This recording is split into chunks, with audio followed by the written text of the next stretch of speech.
Assalamualaikum semuanya. Waalaikumsalam. Kok lama sih teman-teman? Apa belum makan? Belum.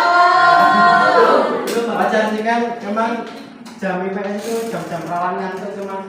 Ya, sama lapar nggak? Ya. Baik, sebelum saya lanjutkan, mungkin saya presentasi dulu ya. Yang pertama yaitu Mbak Putri. Yang kedua Mas Salim. Hadir, Pak. Yang ketiga Mas Irfan. Hadir, Pak. Yang keempat Mbak Putri. Hadir, Pak. Yang kelima Mbak Nadia. Yang keenam Mbak Nita. Hadir. Yang ketujuh Mbak Santi. Yang ke-8 Mbak Marsa. Yang ke-9 Mbak Ica. Hadir. Apakah ada yang belum disebut namanya atau apakah ada yang nggak masuk tapi nggak disebut? Tidak ada. Oh iya, berarti masuk semua ya? Ya. Baik, sebelum lanjut mungkin ketua kelas bisa memimpin doa. Persiapan. Berdoa di dalam hati dimulai.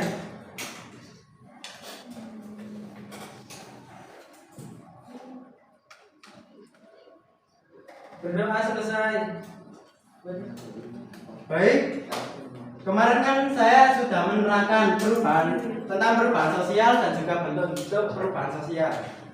Perubahan sosial adalah perubahan atau kegiatan di mana kegiatan tersebut merupakan kegiatan yang dapat merubah sistem-sistem yang ada di masyarakat. Dan kemarin juga saya singgung tentang bentuk-bentuk sosial atau bentuk-bentuk perubahan sosial. Apakah ada yang masih ingat bentuk-bentuk perubahan sosial itu apa? Saya, Pak. Ya, Mas Irfan apa? Perubahan sosial waktu. Contohnya itu seperti revolusi dan juga evolusi. Ya, betul sekali. Perubahan sosial waktu merupakan perubahan yang dibagi menjadi dua kelompok, yaitu revolusi dan juga evolusi. Revolusi sendiri merupakan perubahan sosial di mana perubahan sosial itu terjadi atau terbentuk dengan sangat cepat seperti revolusi industri pada abad 18. Sedangkan evolusi terjadi pada masyarakat yang dominasinya lebih lambat daripada revolusi. Contohnya seperti cara berinteraksi orang-orang pesisir pantai yang lebih sering berinteraksi dengan orang-orang luar dan memiliki wawasan yang luas daripada orang-orang yang berada di pedalaman yang memiliki wawasan yang lebih sempit. Baik, di sini saya akan memaparkan tujuan pembelajaran kita.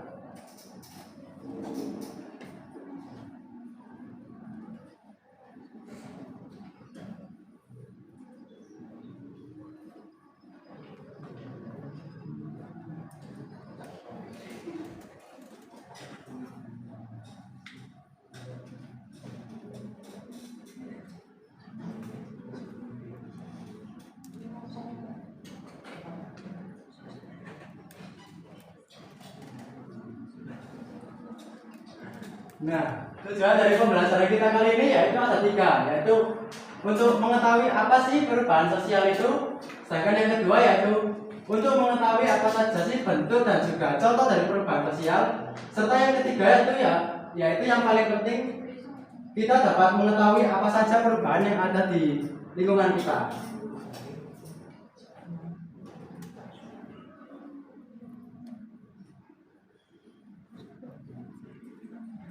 Nah, sebelum masuk ke pembelajaran ini mungkin ada yang tahu manfaat dari pembelajaran ini itu apa? Nggak ada.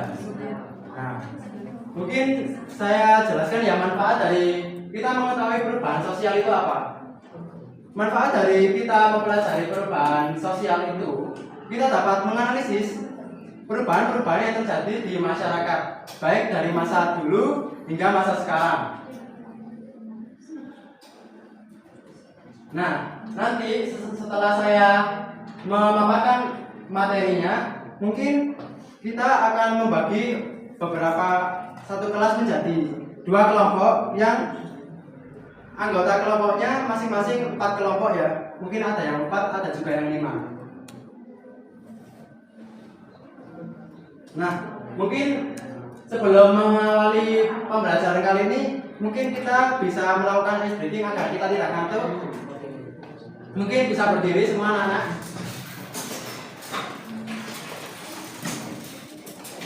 Nah, saya nanti akan memberi instruksi kepada teman-teman. Kalau saya bilang tepuk tunggal itu cuma satu ya, sedangkan untuk tepuk ganda itu 2.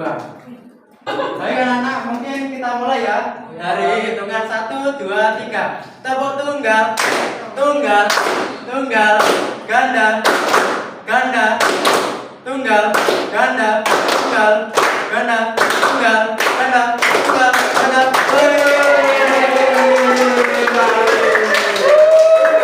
Ya, baik,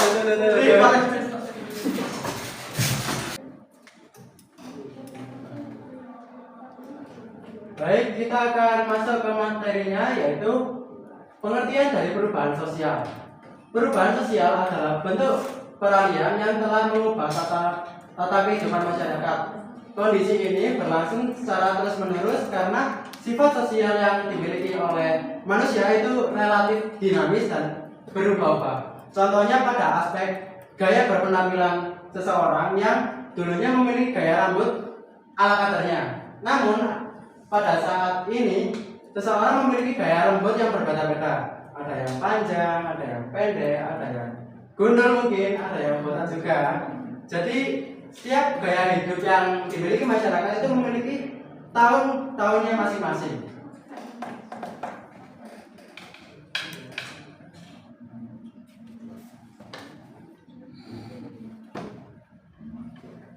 Nah, karena pertemuan kemarin saya sudah menjelaskan apa itu perubahan berdasarkan waktunya, mungkin kita akan masuk pada 2 poin setelahnya, yaitu perubahan berdasarkan cakupannya dan juga perubahan berdasarkan perencanaannya. Perubahan berdasarkan cakupannya yaitu adalah perubahan yang dapat mencakup beberapa aspek atau elemen yang ada di masyarakat, baik itu dari golongan besar sekalipun maupun dari golongan yang kecil. Golongan besar mungkin dapat kita lihat pada pembangunan yang dapat merubah tatanan kehidupan masyarakat, seperti pembangunan universitas, pembangunan sekolah, dan juga pembangunan ruang-ruang agama yang dapat mempengaruhi pengaruh dari masyarakat.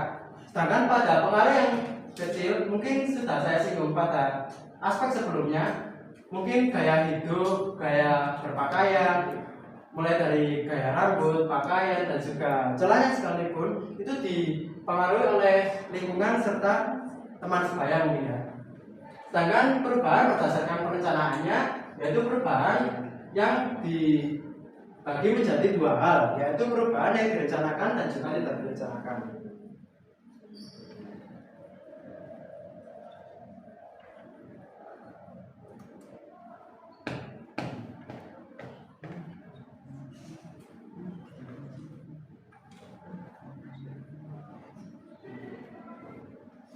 Nah, di sini dijelaskan perubahan yang direncanakan sama dengan namanya. Perubahan yang direncanakan itu perubahan yang dibawa oleh masyarakat itu sendiri.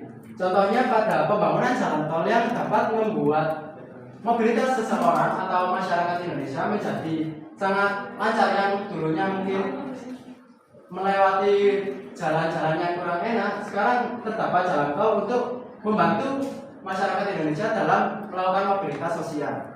Sedangkan perubahan yang tidak direncanakan itu biasanya terjadi karena adanya perubahan yang direncanakan atau akibat dari perubahan yang direncanakan.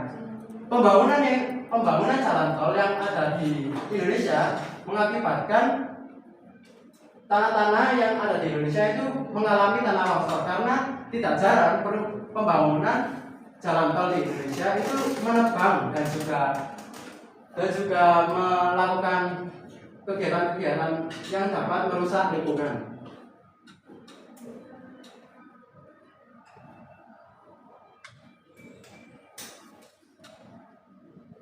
Baik, karena saya sudah memaparkan materi yang pada pagi hari ini, mungkin kita akan berdiskusi.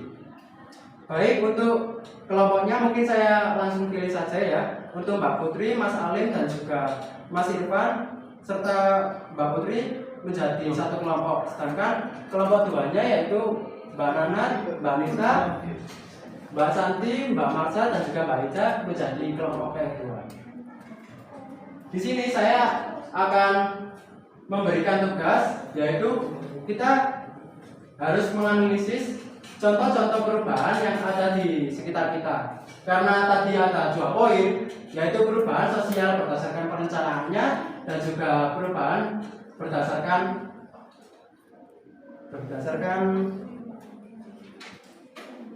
pengaruhnya. Mungkin untuk kelompok 1 itu membahas tentang berdasarkan pengaruhnya ya, perubahan sosial berdasarkan pengaruhnya. Sedangkan kelompok 2 itu perubahan sosial berdasarkan perencanaannya. Mungkin bisa langsung saja berkelompok.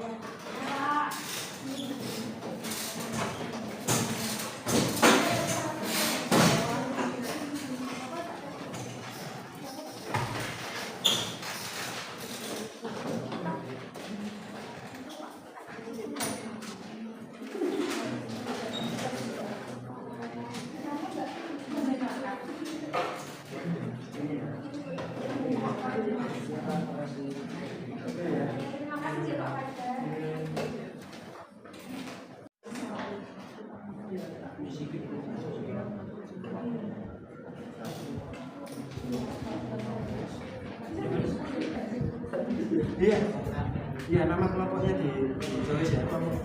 Kelompok kupu-kupu sangat bagus. Kelompok Ayo Taro juga bagus.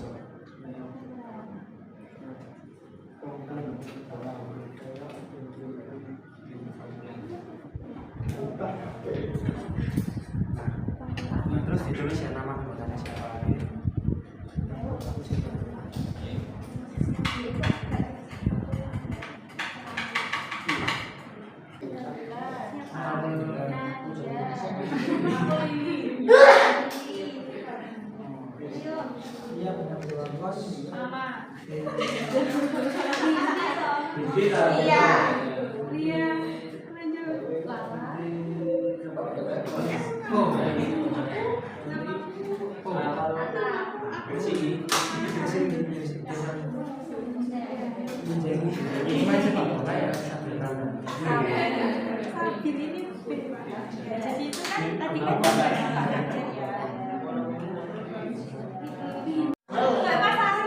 Baik, teman-teman, anak-anak, baik anak-anak, mohon perhatiannya sebentar.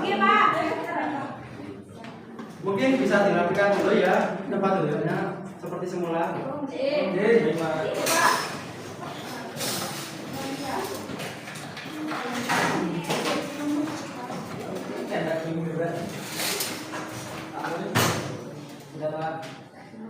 Nah, setelah kalian melakukan kelompok, mungkin untuk kelompok 1 bisa langsung saja mempresentasikan hasil kerja kelompoknya. Mungkin bisa langsung saja ke depan. Untuk perwakilan kelompok mungkin bisa langsung saja ke depan. Assalamualaikum warahmatullahi wabarakatuh. Saya perwakilan dari kelompok 1 akan mempresentasikan hasil kerja kelompok kami, yaitu mengenai perubahan sosial berdasarkan waktu. Yang pertama yaitu teknologi komunikasi. Dulu kan komunikasi itu terbatas pada surat dan telepon rumah. Namun dengan perkembangan teknologi seperti ponsel pintar dan media sosial, cara kita berkomunikasi telah berubah dalam waktu singkat. Ini adalah perubahan sosial yang terjadi secara alami seiring berjalannya waktu. Yang kedua contohnya yaitu mode fashion. Mode dan gaya pakaian berubah dari tahun ke tahun. Ini adalah contoh perubahan sosial yang dipengaruhi oleh faktor mode dan tren yang berkembang seiring berjalannya waktu. Sekian, terima kasih. Beri tepuk tangan untuk kelompok 1. Untuk kelompok berikutnya bisa langsung saja mempresentasikan hasil kerja kelompok. Baik, sebelumnya Assalamualaikum warahmatullahi wabarakatuh. Ya baik, nama saya Tita dan saya akan mempresentasikan hasil diskusi bersama kelompok saya terkait perubahan sosial berdasarkan perencanaannya. Jadi itu terbagi menjadi 2 ya berdasarkan hasil diskusi kami. Yang pertama pengembangan wilayah, karena pemerintah apabila melakukan sebuah pembangunan itu pasti tentunya kan melalui perencanaan tertentu untuk kemudian diarahkan guna mendukung peningkatan mobilitas penduduk, pertumbuhan ekonomi dan perubahan pola pemukiman. Yang kedua yaitu program pendidikan berupa pengenalan program pendidikan baru seperti kurikulum yang diperbarui atau program pembelajaran online. Contohnya seperti kegiatan belajar dari rumah, pembelajaran jarak jauh itu merupakan salah satu contoh perubahan sosial yang direncanakan. Terima kasih. Wassalamualaikum warahmatullahi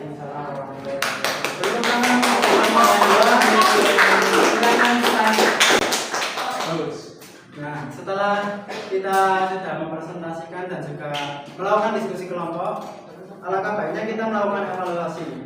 Mungkin untuk kelompok 1 dan juga kelompok 2 itu sudah bagus untuk presentasinya. Akan tetapi bisa lebih tidak membaca ya, bukan textbook.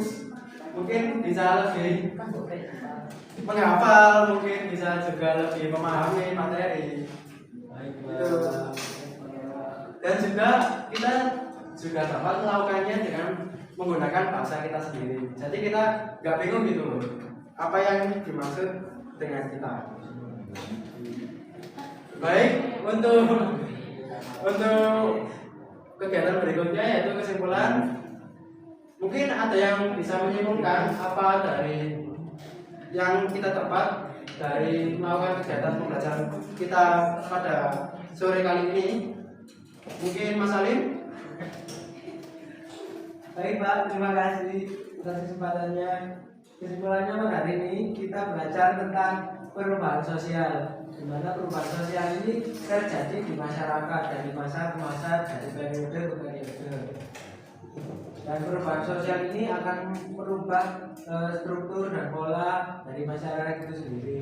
Mungkin itu Pak, terima kasih. Ya, sama-sama. Mungkin udah betul, mungkin bisa beri tepuk tangan untuk teman kita Salim. Nah, sesudah kita mempelajari tema tentang perubahan sosial, kita dapat mengetahui perubahan sosial itu terjadi loh di kehidupan sehari-hari kita, baik itu mulai dari cara berpakaian, cara kita berkomunikasi, cara kita melakukan pekerjaan, dan cara kita dari melakukan kegiatan dari satu tempat ke tempat yang lainnya. Mungkin setelah kita melakukan kegiatan perubahan, kita melakukan kegiatan pembelajaran ini, kita dapat melakukan atau kita dapat menganalisis tentang contoh-contoh apa saja yang ada di lingkungan sekitar kita. Contohnya seperti perubahan yang terjadi pada era saat ini, yang masyarakat kita lebih sering melakukan kegiatan interaksi pada handphonenya. Padahal dulu itu masyarakat sebelumnya melakukan interaksi antara satu dengan yang lainnya, biasanya melakukan interaksi dengan mengirimkan surat. Untuk kegiatan atau pertemuan berikutnya mungkin kita bisa mempelajari tentang masih bab perubahan sosial, akan tetapi sudah masuk ke dalam apa sih tentang penyebab dan juga penyebab dari perubahan sosial dan juga dampaknya. Mungkin itu saja yang dapat saya sampaikan. Untuk ketua kelas mungkin bisa langsung saja melakukan doa untuk menutup kegiatan kita hari ini. Untuk menutup kegiatan hari ini, berdoa menurut agama dan keyakinan masing-masing. Berdoa dimulai.